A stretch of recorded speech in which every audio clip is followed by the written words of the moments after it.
Spirituality एक ऐसा नाम है जिसमें हमने भरोसा किया, पर आज मैं आप सबको बताऊंगा कि कैसे कुछ लोगों ने इस भरोसे को तोड़कर पैसा, पावर और सेक्स के लिए शोषण करते हैं। कई बड़े या छोटे गुरु जो कन्विक्टेड है या तो एक्यूज्ड है, अभी भी लोगों को बेवकूफ बना रहे हैं। आश्रम के अंदर सिर्फ सत्संग नहीं होता।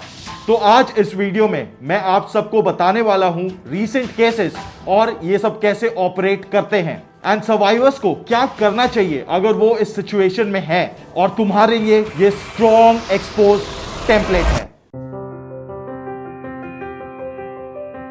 पहली बात, प्रॉब्लम क्या है? गुरु शिष्य सिस्टम में एक बेसिक चीज होती है और वो है ट्रस्ट।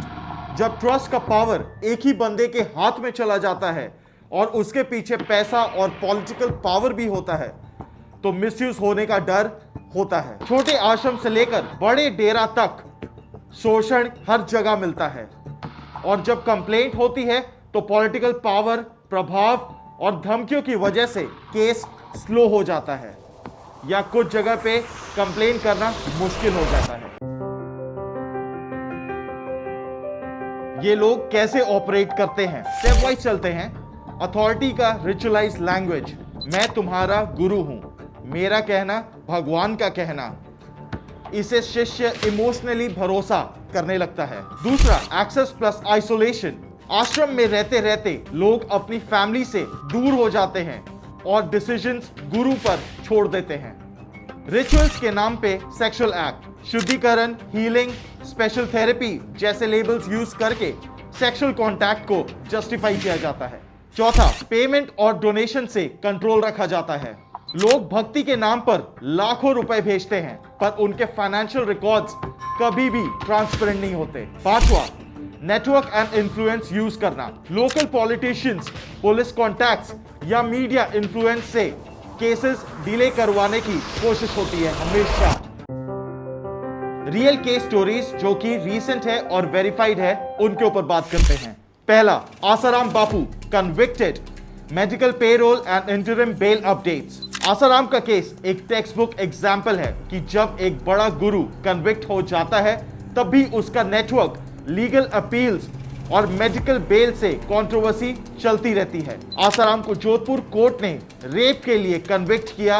दूसरा, गुरमीत राम रहीम सिंह, डेरा सच्चा सौदा। गुरमीत राम रहीम का केस बताता है कि कन्विक्शंस के बाद भी लीगल प्रोसीजर से लोगों को रिलीज या लीव मिल सकता है और ये पब्लिक आउटरीच का रीजन बनता है। इसके कन्विक्शन के बाद देश में वायलेंट प्रोटेस्ट देखा और आज भी जब उसे पेरोल मिलता है तो सिस्टम में लोगों का भरोसा और भी कम हो जाता है। उत्तर प्रदेश आश्रम गैंग रेप 2025 की रिपोर्ट है। कानपुर के आश्रम में लड्डू में ड्रग्स मिलाकर एक टीनेज लड़की का बेहोश करके गैंग रेप की रिपोर्टिंग हुई। अक्यूज आश्रम के महंत और स्टाफ पर चार्जेस लगे। सर्वाइवर ने क्लेम किया कि डर की वजह से कंप्लेन में डिले हुआ। पांचवा, तिमरपुर महंत दिल्ली, 89 ईयर ओल्ड महंत बुक्ड, दिसंबर 2024 की रिपोर्ट है। दिल्ली में तिमरपुर के एक 89 ईयर ओल्ड महंत के खिलाफ 51 ईयर ओल्ड शिष्य ने रेप का चार्ज लगाया। यह दिखाता है कि एज और पोजीशन किसी को अलग नहीं करता। ऑपरेशन कलानिमी 2025, उत्तराखंड क्रैकडाउन, फेक साधु अरेस्टेड। उत्तराखंड में ऑपरेशन कलानिमी, कलानिमी का मतलब बता दूं तो इसका मतलब होता है असुर। तो उत्तराखंड में ऑपरेशन कलानिमी के तहत दर्जनों पारखंडी साधुओं को अरेस्ट किया गया। ये ध्यान रखें, सब गुरु सही नहीं होते। कुछ लोग धर्म का नाम यूज कर धोखेबाजी करते हैं। वृंदावन मथुरा 2025, सीर का नाम इस्तेमाल करके बुलाया फिर रेप किया। जिसको नहीं पता, सीर का मतलब होता है महापुरुष। 24 साल के शख्स को अरेस्ट किया गया एक लड़की का रेप करने के जुर्म में। उस लड़के ने वादा किया था उस लड़की को कि वो उससे महापुरुष प्रेमानंद महाराज जी के प्राइवेट दर्शन करवाएगा। उस प्रॉमिस के चलते वो लड़की होटल पहुंची जहां उसके साथ ये हादसा हुआ। बात करते हैं कॉमन पैटर्न्स जो मैंने हर केस में देखा। पहला, शिष्य को परिवार से अलग करके आश्रम के अंदर कंट्रोल में रखा जाता है। दूसरा, प्राइवेट सेशंस को स्पेशल थेरेपी या हीलिंग बोलकर सेक्सुअल एक्ट्स जस्टिफाई किए जाते हैं। तीसरा, एविडेंस छुपाया जाता है, विटनेस को धमकाया जाता है, इसलिए विक्टिम्स डर से कंप्लेन नहीं करता। और चौथा, पॉलिटिकल या लोकल सपोर्ट से केसेस को डिले कर दिया जाता है। प्रूफ इकट्ठा करने के कुछ प्रैक्टिकल तरीके बताता हूं।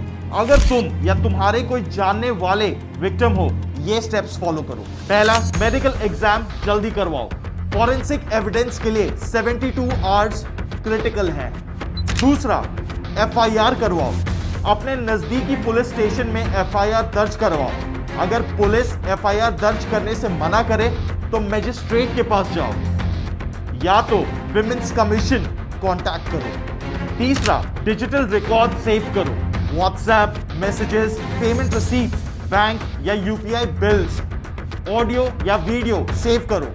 स्क्रीनशॉट्स लो विद डेट एंड टाइम। चौथा, विटनेसेस का नाम नंबर नोट करो। जैसे कोई घर वाला या आश्रम स्टाफ जो आपकी हेल्प करना चाहता है, उसका नाम और नंबर सेव करके रखो। पांचवा, एनजीओ या लीगल एड कांटेक्ट करो। लोकल विमेन ऑर्गेनाइजेशन, एनसीडब्ल्यू या लीगल क्लिनिक्स को कांटेक्ट करो। अपने लीगल स्टेप्स और राइट्स के बारे में नॉलेज रखो। कानूनी तौर पर तुम्हारा कुछ हक है। एफआईआर फाइल करवाना, मेडिकल सर्टिफिकेट लेना, survivor protection, legal aid.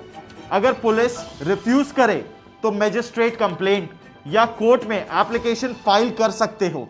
Evidence को पब्लिक करने से पहले वकील से जरूर कंसल्ट करना। देखो, एक फैक्ट बात बोलता हूं।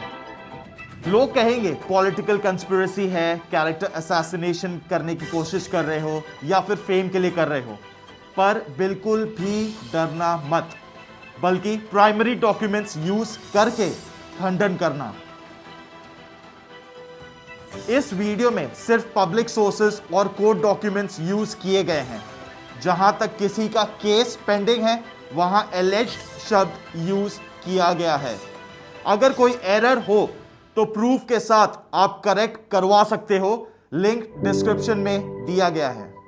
आध्यात्मिकता सच्ची हो सकती है, लेकिन जब वो किसी के हाथ में पावर बन जाए तो वो जनता के लिए घातक बन जाता है।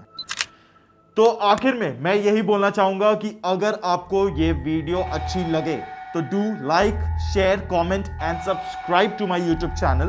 तो until next video, stay awake, stay Rao.